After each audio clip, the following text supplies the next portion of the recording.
Quando a gente vê artistas trans, são mulheres trans. E é lindo de ver, me representa em uma camada, sabe? Mas ao mesmo tempo eu quero ver corpos como o meu.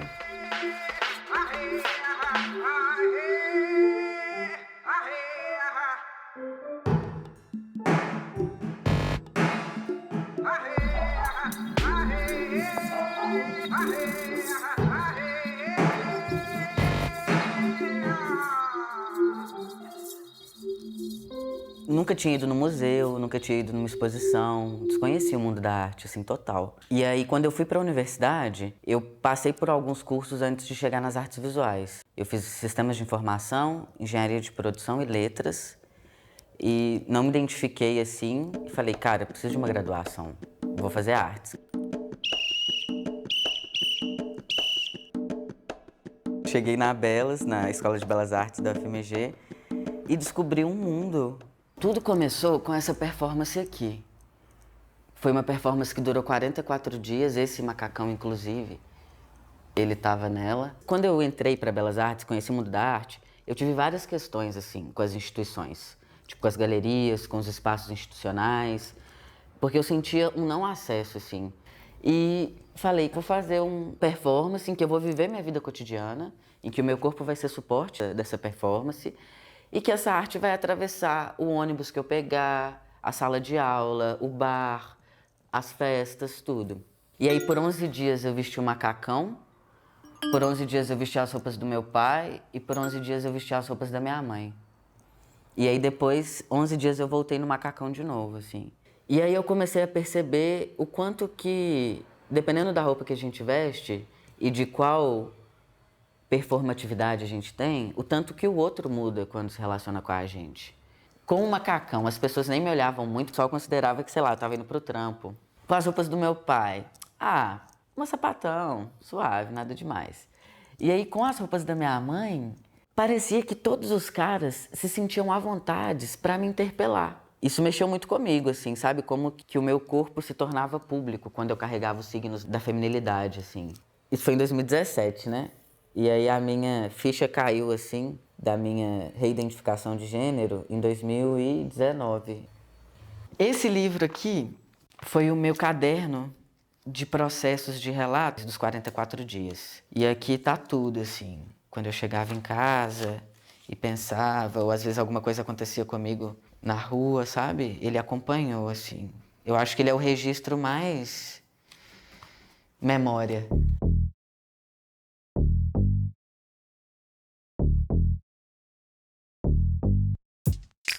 Eu faço hormonização, né?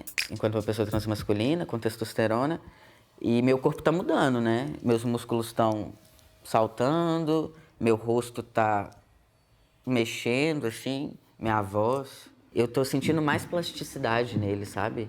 Por ele ser fronteira, eu consigo trazer ele pros campos, dependendo do que eu uso. De como eu corto meu cabelo, se eu uso uma roupa mais apertada, uma roupa mais folgada. Então, assim, eu acho que esse corpo fronteira e o meu trabalho, eles coexistem, assim. Eu acho que eu não consigo pensar onde começa um e onde começa o outro. Eles são a mesma coisa, sabe?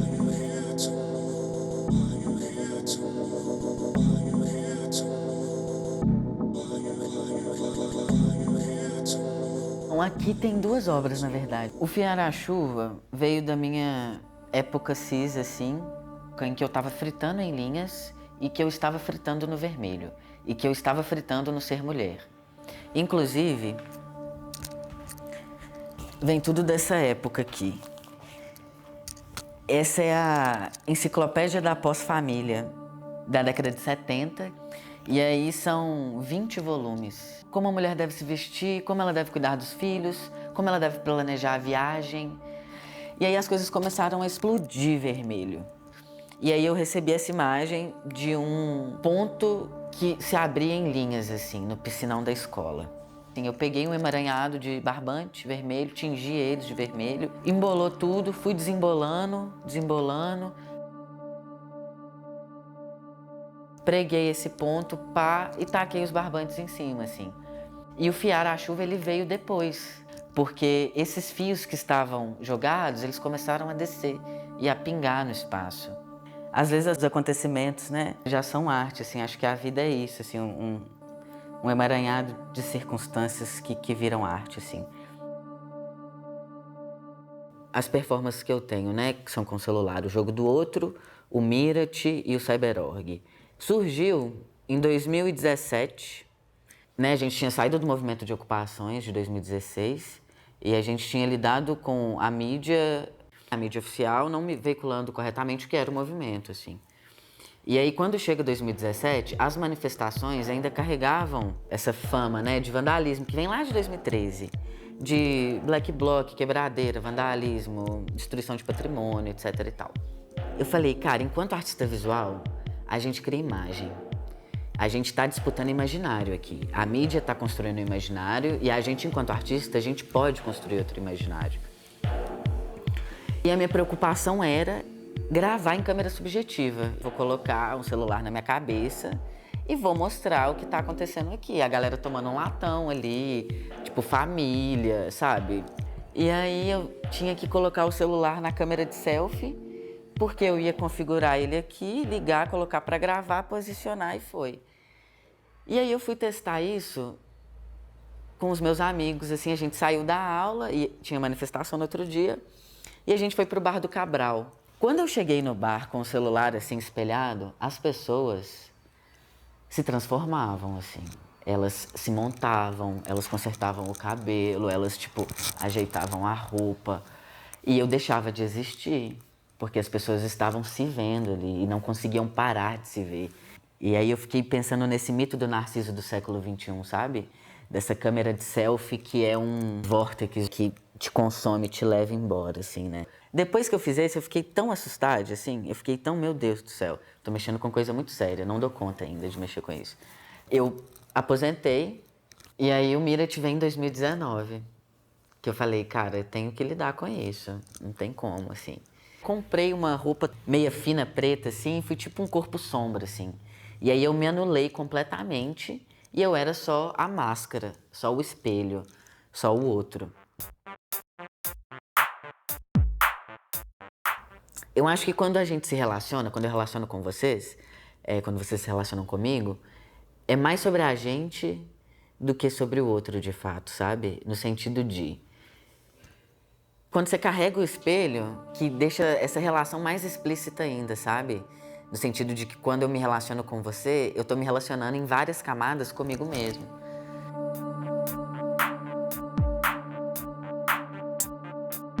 E fui pro jogo do outro. E que aí eu viro a câmera. Então eu vejo o mundo pelo ao vivo que eu tô fazendo. Porque no Mirat as pessoas se montam, né? E aqui eu me monto a partir das pessoas. Então no jogo do outro as pessoas me direcionam, me levam assim.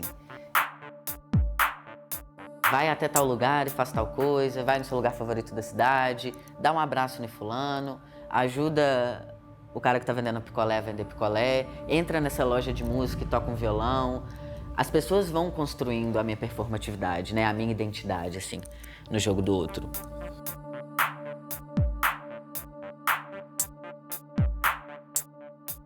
O meu e-mail é uma prótese identitária, no sentido de, quando eu escrevo um texto que é um e-mail, é muito diferente do texto que eu escrevo no WhatsApp, que é muito diferente do meu Twitter, que é muito diferente do texto do Facebook.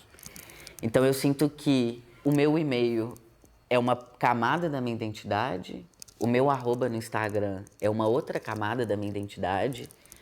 Não sei, eu me sinto quase uma pessoa fragmentada, assim, sabe? Tendo que dar conta de acessar essas identidades de acordo com a mídia que eu tô trabalhando, que eu tô me comunicando com o outro, assim. Quando eu uso o Mirat e o jogo do outro e crio o Cyberorg, é essa luta de identidade, né? Quem que permanece?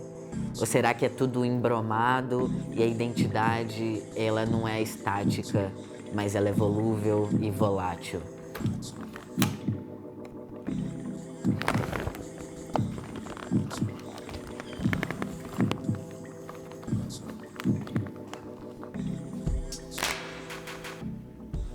fragmentar tanto, de serem tantas máscaras, que a coisa ela é um emaranhado, assim, não identificado, sabe? Eu faço a transmissão do CyberOrg pelo meu perfil CyberOrg e faço a transmissão do jogo pelo jogo. E aí o QR Code nas minhas costas é o link para a transmissão do jogo do outro. Então as pessoas podem me usar como um avatar. Vai ter a pessoa que vai fugir da câmera e que não quer, só quer assistir, não quer nem acessar o jogo, não quer nada.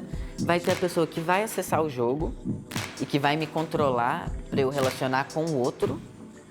E vai ter a pessoa que vai acessar o jogo para eu me relacionar com ela mesma. Eu tenho até muita vontade, inclusive, de alguém fazer o jogo do outro. E eu ser o joystick aqui, para ver o que acontece, sabe? Tá de terceira pessoa, assim. Em a minha prática mais artesanal das artes visuais, de colagem, de desenho, de serigrafia, o meu jogo estético, assim, visual, ele é mais um jogo de criar camadas, sabe? De criar sensibilidades, assim. Então eu jogo muito com a linha, com o ponto. Tá num lugar muito íntimo, assim. Esses trabalhos nunca foram expostos, inclusive.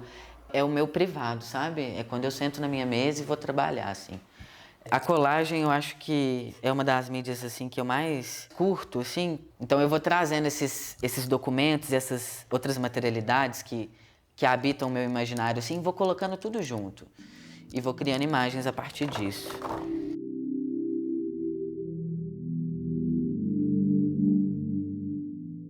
E aí, a minha pira com a linha e com o ponto são processos muito meditativos, viu? De sentar assim e ficar uma hora ali construindo imagens. E esses são os trabalhos de 2017. Aí tem uns grandes também. São muitos planos, são muitas camadas de como as coisas se juntam, né? E criam imagens. Ah, tem um mar de gente. Oh, isso daqui mudou minha vida. Aí todos os clippings tá lá. Débora Guedes, velho, é isso aí, camadas de mim, né? Parava.